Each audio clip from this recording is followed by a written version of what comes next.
Hello everyone, welcome to basic institute for engineers. जैसा कि मैंने आप लोगों को बताया था, हम लोग जो टॉपिक स्टार्ट करेंगे वो ट्रांसफार्मर के टेस्ट वाला जो टॉपिक है वहाँ से स्टार्ट करेंगे, कंटिन्यू करेंगे। क्योंकि कुछ लोग बच्चे पढ़ चुके थे, जो लोग नहीं पढ़े उनको टेंशन लेने की ज़रूरत नहीं है। मैं एक एक करके सारा पीछे वाला जो वीडियो है सारा डाल दूंगा, है ना। सारे कंटेंट मिलेंगे आपको, उसके टेंशन लेने की ज़रूरत आपको नहीं है। आज का हमारा टॉपिक है टेस्ट वाले से open circuit test. Open circuit test, तो सबसे पहली बात कि हम टेस्ट कंडक्ट क्यों करते हैं। तो अगर हम एफिशिएंसी कैलकुलेशन की बात करें तो एफिशिएंसी कैलकुलेशन में एक डायरेक्ट मेथड जो होता है, डायरेक्ट मेथड में क्या होता है, आप उसके रेटेड लोड को कनेक्ट करें और इनपुट अप्लाई करें और आउटपुट बाय इनपुट का रेशियो लीजिए। तो अगर आप एक्चुअल लोड कनेक्ट करोगे तो सारा का सारा पावर वेस्टेज होगा सिर्फ एफिशिएंसी कैलकुलेशन में। लेकिन एक मेथड होता है इनडायरेक्ट मेथड। इनडायरेक्ट मेथड में क्या करते हैं, हम टेस्ट कंडक्ट करते हैं, टेस्ट कंडक्ट करके उसके लॉसेस मेजर कर लेते हैं और फिर हम उस लॉसेस के मेथड माध्यम से हम क्या फाइंड आउट कर लेते हैं, एफिशिएंसी। इस मेथड को बोला जाता है इनडायरेक्ट मेथड, ठीक है। तो टेस्ट का मेन मोटो होता है लॉसेस कैलकुलेट करने के लिए। तो लॉसेस साथ में और क्या कैलकुलेट करते हैं, जरा देखिए यहाँ पे। तो सबसे पहले इसका ऑब्जेक्टिव क्या है, ओपन सर्किट टेस्ट है, इसको हम बोल सकते हैं नो लोड टेस्ट। तो नो लोड टेस्ट हम किस लिए कंडक्ट करते हैं, to find out core loss. दूसरा ध्यान से समझिएगा ये वाला पार्ट, टर्न रेशियो। ये बताऊंगा आगे कि टर्न रेशियो कैसे कैलकुलेट करते हैं, बहुत इंपॉर्टेंट पार्ट है। क्यों बोल रहा है बहुत इंपॉर्टेंट, ध्यान से सुनना। कभी कभी आप लोग के पेपर में क्वेश्चन आया हुआ, कभी देखोगे पेपर में क्वेश्चन कैसा आता है, open circuit test is conducted to find out. और टू फाइंड आउट के बाद चार ऑप्शन जो होते हैं, उस चार ऑप्शन में कोर लॉस गिवन नहीं होता है और एक ऑप्शन उसमें गिवन होता है टर्न रेशियो। तो बच्चे कंफ्यूज हो जाते हैं कि कोर लॉस तो गिवन है ही नहीं। तो उसमें आप टर्न रेशियो टिक कीजिए और आगे बढ़िए ना। मैं बताऊंगा इसे टर्न रेशियो कैसे कैलकुलेट करते हैं। तो to find out core loss, turn ratio and shunt branch parameters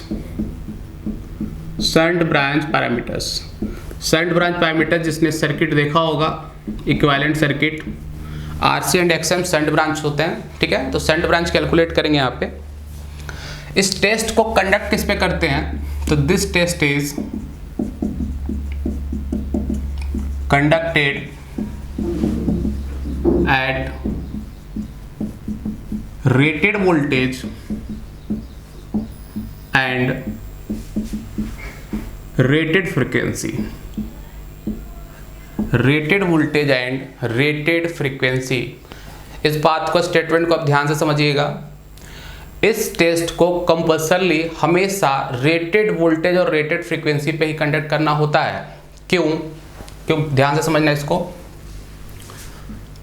क्योंकि यहां जो हम पैरामीटर्स कैलकुलेट कर रहे हैं that is RC and XM. तो आरसी एंड एक्सएम जो पैरामीटर्स हैं वो नॉन लीनियर पैरामीटर्स हैं। आरसी एंड एक्सएम जो पैरामीटर्स हैं ये हैं non linear. Non linear, linear का मतलब है अगर मैं एक लीनियर ग्राफ खींचूं ऐसा,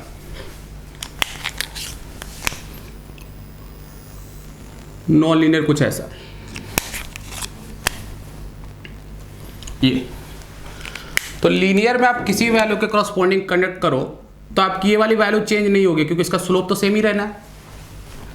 अगर मैं शॉर्ट सर्किट टेस्ट की बात करूं, देखो इस स्टेटमेंट को ध्यान से समझना है ना।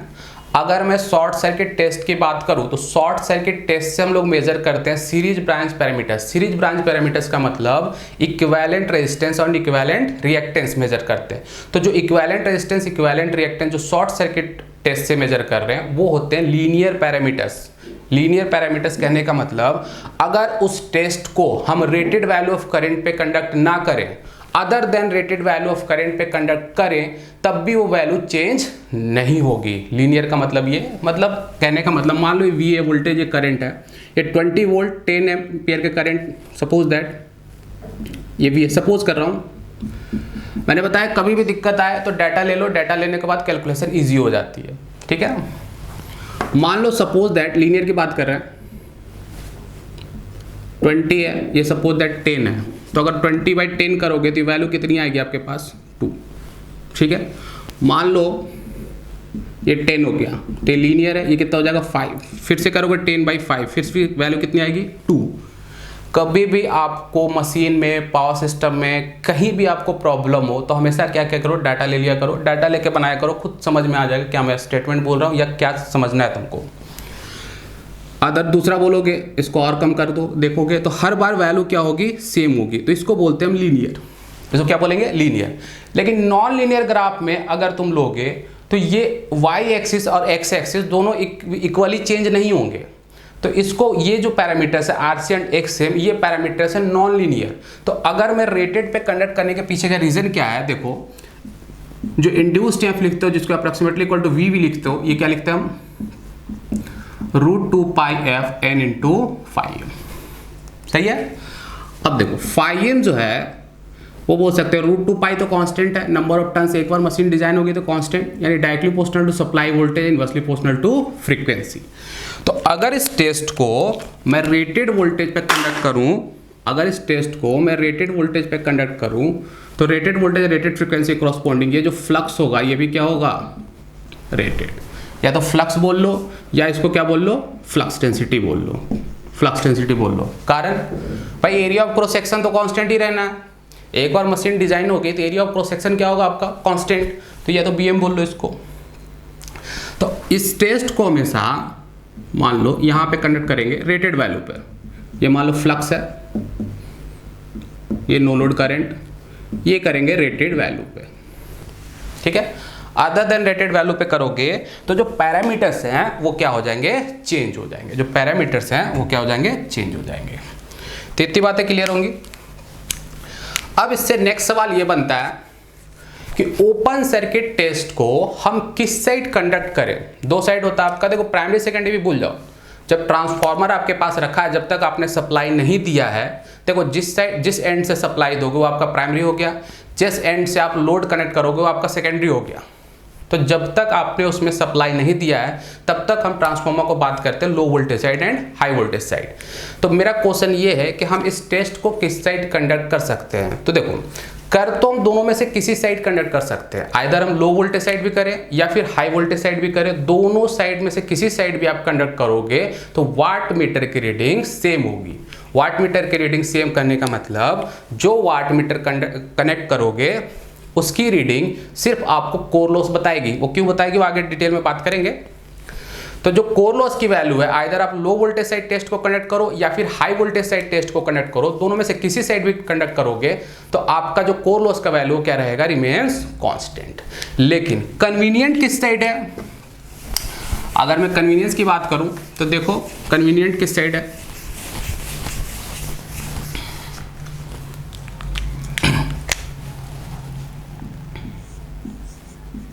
ये हो गया आमीटर। तीन मेजरिंग इंस्ट्रूमेंट लगाएंगे, आमीटर, वोल्ट मीटर एंड ये आपको पता होगा ये क्या है, ये है वाट मीटर। और ये आपके प्राइमरी साइड का मैं मान लेता हूं। सर्किट साथ में चलेंगे बनाते तो और इजी हो जाएगा समझने में।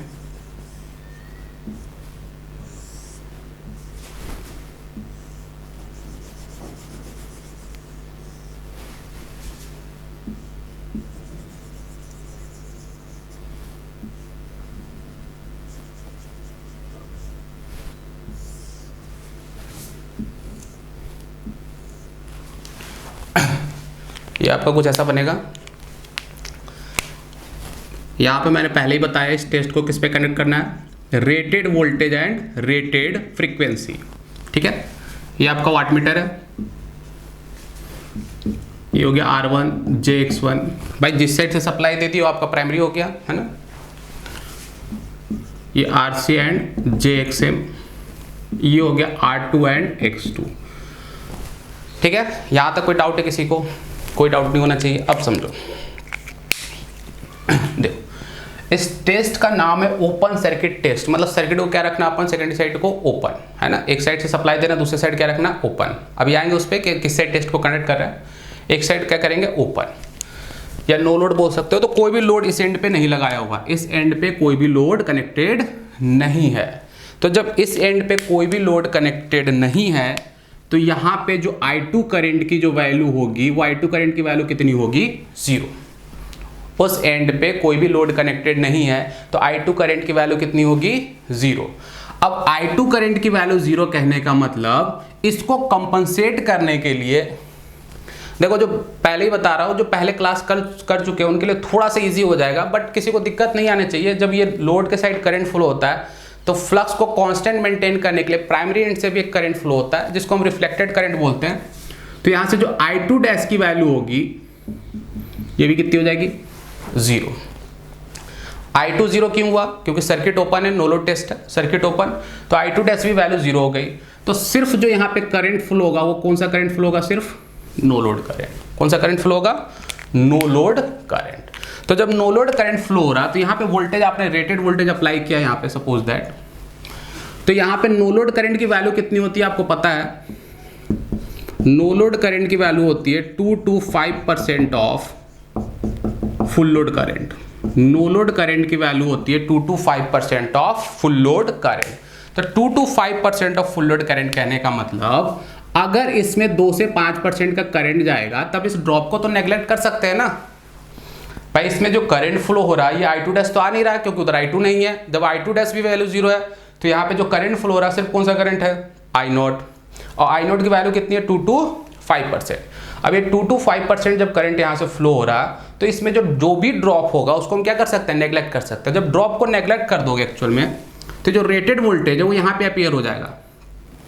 यहाँ पे अपीयर होने का मतलब यहाँ पे बोल सकते हो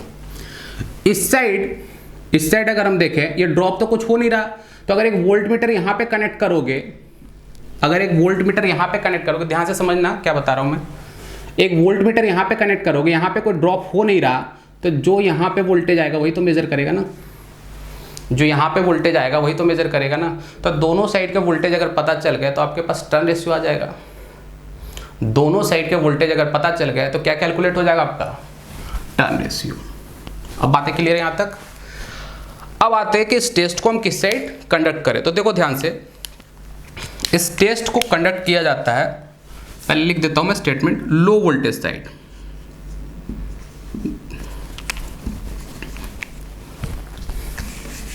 इस टेस्ट को कंडक्ट किया जाता है लो voltage side.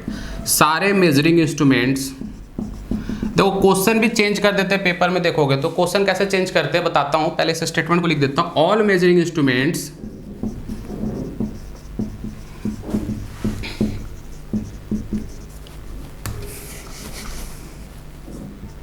is connected across LV side while HV side is kept open circuited, ये आपका LV साइड हो गया, ये आपका HV साइड हो गया ना। टर्न रेशियो तो समझ में आ गया कैसे कैलकुलेट किए।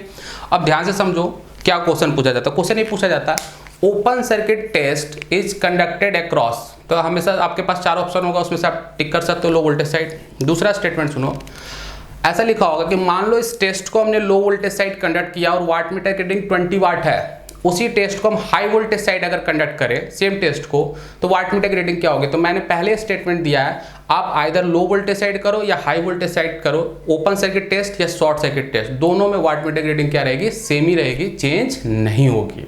ठीक है। तीसरा क्वेश्चन क्या पूछा जाता है? During open circuit test which side is kept open circuited. देखो क्वेश्चन चेंज हो गया। पहले क्वेश्चन क्या था? किस साइड कंडक्ट करे, मतलब सारे मेजरिंग इंस्ट्रूमेंट तुमने किस साइड कनेक्ट किए है, ये क्वेश्चन है। दूसरा है कि किस साइड को ओपन रखा है, तो ओपन हमने किस साइड को रखा है? High voltage side. High voltage side is kept open circuited. अब रीजन ये क्या है इसके पीछे का कि भाई इस टेस्ट को हम लो वोल्टेज साइड क्यों कंडक्ट कर रहे हैं, तो ध्यान से समझिएगा। मैंने जब स्टार्टिंग में ही बता दिया है कि इस टेस्ट को कंडक्ट किस पे करना आपको? Rated voltage and rated frequency. Rated voltage कहने का मतलब जो भी नेम प्लेट पे लिखी हुई है, मान लो ये नेम प्लेट है suppose that 250/2500 volt, single phase 50 hertz कुछ लिखा हुआ ऐसा मान लो नेम प्लेट पे, ये आपकी रेटेड वैल्यू है। ऊपर इसकी रेटिंग लिख लो 10 kVA सपोज दैट। ये नेम प्लेट पे रेटिंग लिखी हुई है। अब हमें किस पे कंडक्ट करना है, रेटेड वोल्टेज पे। तो ध्यान से सुनो, अगर इस टेस्ट को मैं इस साइड कंडक्ट करूं तो इस साइड का लो वोल्टेज साइड का रेटेड वोल्टेज कितना हो गया 250। अगर इसी टेस्ट को मैं हाई वोल्टेज साइड कंडक्ट करूं तो हाई वोल्टेज साइड का रेटेड कितना है 2500। तो अगर इस साइड टेस्ट को कंडक्ट करोगे तो जो वोल्ट मीटर लेके आना पड़ेगा 250 वोल्ट के रेंज का लेके आना पड़ेगा, और अगर हाई वोल्टेज साइड टेस्ट को कंडक्ट करोगे तो 2500 का लेके आना पड़ेगा रेंज का। तो कम रेंज का वोल्ट मीटर कब यूज होगा, जब इस टेस्ट को हम लो वोल्टेज साइड कंडक्ट करेंगे, क्योंकि रेटेड वोल्टेज पे कंडक्ट करना है तो रेटेड वोल्टेज किस साइड का कम होगा, ऑब्वियस लो वोल्टेज। तो इसके पीछे का रीजन आप लिख लो, if this test is conducted across LV side, then low range of voltmeter is required. Low range of voltmeter is required. यहां तक बातें क्लियर है। दूसरा इसके पीछे का रीजन क्या है, अगर मैं अब इसका इक्विवेलेंट सर्किट बनाऊं तो दिक्कत नहीं आनी चाहिए, क्योंकि आपको पता है इधर करंट फ्लो नहीं हुआ I2, तो इधर I2 डैश भी नहीं आ रहा, तो सिर्फ करंट क्या आएगा I0। तो इक्विवेलेंट सर्किट में अगर इसका ड्रॉ करूं तो देखो कैसा बनेगा।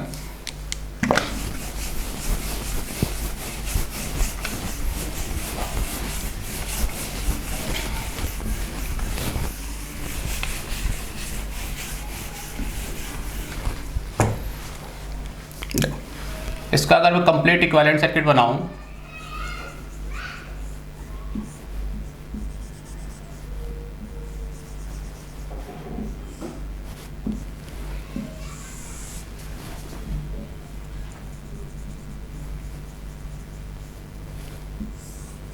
ये यहाँ जो वोल्टेज अप्लाई किए हो वो कौन सा वोल्टेज है, rated voltage and rated frequency. ये आपका R1 JX1, RC JXM, R2 dash and JX2 dash. ठीक है, अब अभी थोड़ी देर पहले ही हमने देखा कि इस साइड को हमने ओपन रखा, तो इस साइड का जो करंट होगा दैट इज I2 की वैल्यू कितनी होगी 0। तो सिमिलरली यहां से जो I2 डैश आ रहा होगा रिफ्लेक्टेड करंट, फ्लक्स को कांस्टेंट मेंटेन करने के लिए, ठीक है आगे बात करेंगे, सारी बातें आएंगे आगे। I2 डैश की वैल्यू कितनी हो जाएगी 0। तो जब I2 डैश की वैल्यू यहाँ पे 0 हो गई तो इस पे जो सिर्फ करंट जा रहा वो कौन सा करंट है, no load current, that is I0। और इस I0 की value 2 to 5% of full load current. इस I0 की वैल्यू कितना मैंने लिखा 2 to 5% of full load current. ठीक है, तो अब दूसरा इसके पीछे का रीजन देखो कि इस टेस्ट को हमने लो वोल्टेज साइड क्यों कंडक्ट किया। एक रीजन तो मैंने यहाँ पे नोट कर दिया है ना, लो रेंज ऑफ वोल्टमीटर रिक्वायर्ड होंगे। ठीक है, दूसरा इसके पीछे का रीजन क्या है, ध्यान से समझिएगा। अगर हम I0 की वैल्यू देखें तो सेम मैं कैपेसिटी का ले लूँ ट्रांसफॉर्मर जो मैंने भी थोड़ी देर पहले लिखा था, 10 kVA 250/2500 वोल्ट। ठीक है, ये उसकी रेटेड कैपेसिटी है। तो अगर मैं लो वोल्टेज साइड का रेटेड करंट निकालूं, फुल लोड करंट मतलब रेटेड, फुल लोड बोलो या रेटेड बोलो बातें सेम है, तो या तो इसको फुल लोड वैल्यू बोलो या रेटेड वैल्यू बोलो। अगर लो वोल्टेज साइड का निकालूं तो लो वोल्टेज का निकलेगा 10 × 10⁻³ ये निकलेगा आपका 40 एम्पियर। अगर हाई वोल्टेज साइड का रेटेड करंट निकालूं तो ये आपके पास आ जाएगा 4 एम्पियर। सही है, अब ये करंट की वैल्यू है कितनी 2 to 5% of full load current. तो ध्यान से सुनो, अगर इस टेस्ट को मैं हाई वोल्टेज साइड कंडक्ट करूं, तो अगर इस टेस्ट को तुम हाई वोल्टेज साइड कंडक्ट करोगे तो इसका 2%, तो इसका अगर हाई वोल्टेज साइड का 2% निकालोगे, 2% ऑफ 4, तो ये आपका आ जाएगा 0.04 एम्पियर। और अगर इसी टेस्ट को लो वोल्टेज साइड कंडक्ट करोगे तो लो वोल्टेज साइड का अगर देखें 2%, तो 2% लोगे आ जाएगा 0.4 एम्पियर। ठीक है, 0.4 एम्पियर। अब यहां से देख के हमें यह समझ में आ रहा कि अगर इस टेस्ट को हम लो वोल्टेज साइड कंडक्ट करें, ध्यान से समझिएगा, लो वोल्टेज साइड कंडक्ट करें तो लो वोल्टेज साइड का देखो पावर तो दोनों साइड का सेम होता है ट्रांसफॉर्मर केस में, तो जिस साइड की वोल्टेज हाई उस साइड का ऑब्वियस करंट कम, जिस साइड की वोल्टेज कम उस साइड का करंट हाई, तभी तो पावर सेम होगा। तो यहां देखो लो वोल्टेज साइड का current high, high voltage side का करंट लो। तो अगर 2% तुम लो वैल्यू का निकालोगे तो वैल्यू और कम हो जाएगी ना। हमें 2% मान लो नो लोड करंट है, तो 2% अगर मैं 4 एम्पियर का निकालूं तो 2% कितना आ रहा, 0.04। यहाँ पे 40 का कितना रहा, 0.4।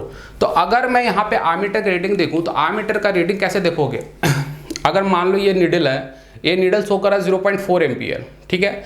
अगर 0.04 शो करे तो नीडल का फ्लक्चुएशन समझ में आएगा क्या, नहीं समझ में आएगा।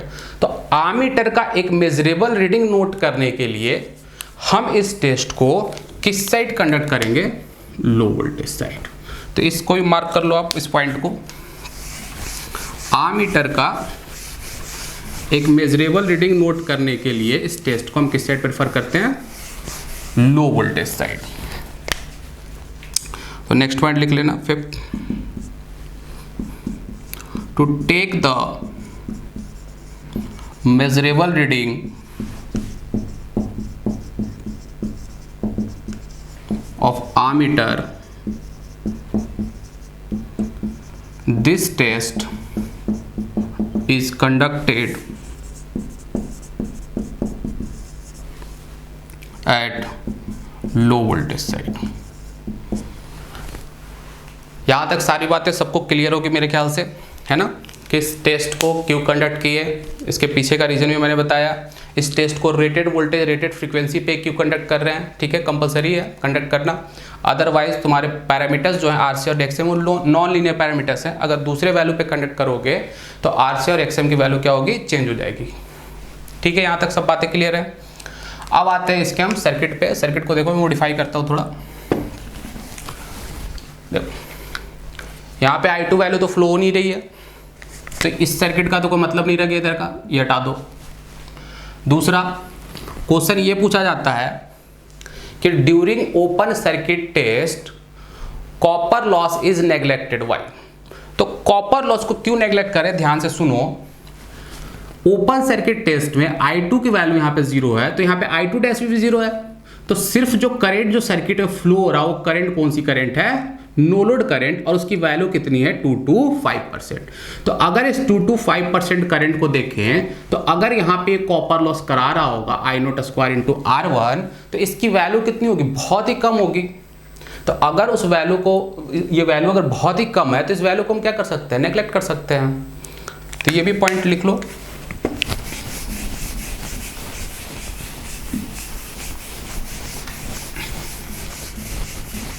देखो ये तो हटा देंगे, ये भी ड्रॉप नेग्लेक्ट कर सकते हैं, क्यों, क्योंकि I0 की वैल्यू क्या है, बहुत ही कम। ये पॉइंट मार्क कर लो, बहुत इंपॉर्टेंट पॉइंट है। During open circuit test only no load current flows which is that is 2 to 5% of full load current, therefore the copper primary winding copper loss को हम क्या कर रहे हैं, नेग्लेक्ट कर रहे हैं। therefore the primary winding copper loss and leakage impedance drop को भी हम क्या करें, नेग्लेक्ट करें, क्योंकि करंट कौन सा फ्लो हो रहा है, no load current. Leakage impedance drop can be neglected, इसको क्या कर रहे हैं, नेग्लेक्ट कर रहे हैं। ठीक है, तो ये दोनों पार्ट नेग्लेक्ट कर दोगे तो आपका जो इक्विवेलेंट सर्किट है कुछ इस तरह से दिखेगा। और ये भी देखोगे आप IAS का प्री का पेपर खोल के, तो शॉर्ट सर्किट का एक बार ओपन सर्किट टेस्ट का, दोनों का आया हुआ है कि during open circuit test equivalent circuit looks like, कैसा दिखेगा, ये ऐसा दिखेगा। R1 X1 का ड्रॉप हमने नेग्लेक्ट कर दिया, उसको हटा दिया। इधर तो करंट ही नहीं फ्लो रहा तो उसको भी हटा दिया हमने। ये I0, ये core loss component of current, ये magnetising component of current. XM and ये RC। ये आपका इक्विवेलेंट सर्किट दिखेगा during open circuit test, during open circuit test. तो देखो 3 मेजरिंग इंस्ट्रूमेंट है अपने पास, volt meter, ammeter and watt meter. तो वोल्ट मीटर क्या रीड करेगा? रेटेड वोल्टेज रीड कराएगा, रेटेड वोल्टेज सप्लाई दे रहा हो तो रेटेड वोल्टेज रीड करेगा। आमीटर क्या रीड करेगा? No load current, that is I naught. Watt meter क्या रीड करेगा? एक तो core loss, rated core loss बोल सकते हो, plus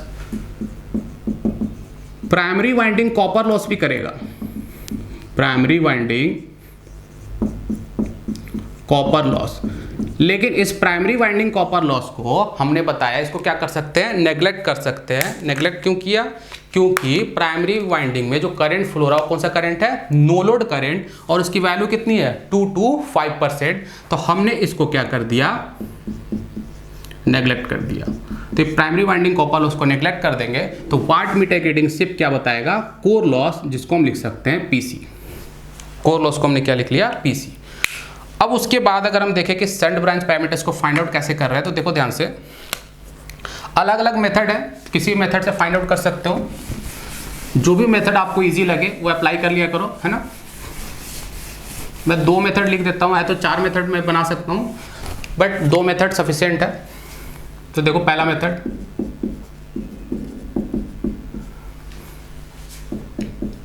two find out RC and XM। देखो ये शंट ब्रांच है, तो यहां पे अगर मैं PC लिखूं, क्या लिखूंगा? V² rated upon RC, V² upon RC। Shunt branch में ही लिखता हूं V² अपॉन R, है ना, V² अपॉन RC। तो V² अपॉन RC, तो RC की वैल्यू क्या लिखोगे? V रेटेड का स्क्वायर अपॉन PC। तो ध्यान से समझो, ये V रेटेड कहां से आया? वोल्ट मीटर की रीडिंग है। ये PC ये कहां से आया? वाट मीटर की रीडिंग है। ये दोनों तो हमें पता है, हमने अभी मेजर किया है, तो ये दोनों रीडिंग पता है, तो हमें RC की वैल्यू मिल जाएगी। जैसे RC की वैल्यू मिल गई तो देखो ये जो वोल्टेज है, यही वोल्टेज यहां पे अपीयर हो रहा। तो अगर हम IC की वैल्यू निकालना चाहें तो IC क्या लिखेंगे? V rated upon RC, V rated upon RC। तो V रेटेड अपॉन RC लिखोगे तो किसकी वैल्यू निकल जाएगी?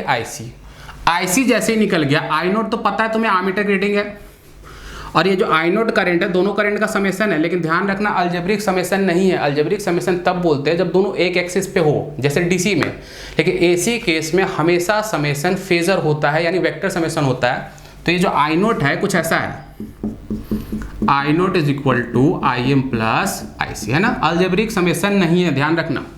तो अगर मैं यहाँ पे IM निकालना चाहूं तो क्या लिखूंगा? अंडर रूट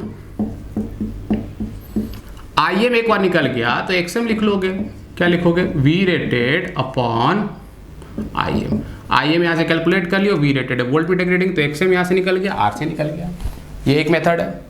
दूसरा मेथड क्या है? मेथड 2, ध्यान से समझिए। हमने सर्किट को ओपन करके रखा है, प्राइमरी साइड से मान लो हम एक साइड से हम सप्लाई दे रहे हैं, एक साइड हमने ओपन रखा है, मतलब कोई भी आउटपुट हम कलेक्ट नहीं कर रहे हैं। तो जो भी इनपुट अप्लाई कर रहे हो, इधर से कोई भी आउटपुट कलेक्ट नहीं कर रहे हो, तो इंटायर इनपुट का कंट्रीब्यूशन किसमें होगा? सिर्फ और सिर्फ लॉसेस। एक साइड से हम इनपुट दे रहे हैं, इस साइड से हम आउटपुट कलेक्ट नहीं कर रहे हैं, तो जो भी इनपुट यहाँ से तुम दे रहे हो, सारा का सारा इनपुट काय में जा रहा होगा? लॉसेस। तो अगर मैं यहाँ पे PC की वैल्यू लिखूं तो पता है क्या लिखता हूँ? VI cos phi। तो वोल्टेज कौन सा? रेटेड। करंट कौन सा? I note. दोनों के बीच का angle, that is cos phi note. तो यहाँ पे cos phi नोट या phi नोट जैसे भी निकालना, आपको जो भी इजी लगे। phi नोट निकालना तो क्या लिखोगे आप? cos inverse PC upon V rated into I note. तो ये कैसे आ जाएगा सर? तो देखो PC की वैल्यू वाट मीटर की रीडिंग से मिल गई है, V रेटेड वोल्ट मीटर की रीडिंग, और I नोट क्या है? आमीटर की रीडिंग। तो हमारा phi नोट की वैल्यू निकल जाएगा। और एक बार phi नोट की वैल्यू निकल गई तो अगर हम फेजर थोड़ा सा दिमाग में करें, देखो क्या था फेजर? ये phi m, ये V1 equal to minus of E1। जिसने नहीं पढ़ा है टेंशन ना ले, मैं सारा पार्ट कवर करूंगा, ठीक है, लेकिन थोड़ा टाइम लगेगा उसमें, है ना। देखो तो V1 इक्वल टू -1, थोड़ा सा पेशेंस रखे बस। ये मैग्नेटाइजिंग करंट जो फ्लक्स को सेटअप कर रहा है, ये कोर लॉस कंपोनेंट वोल्टेज के फेज में होगा।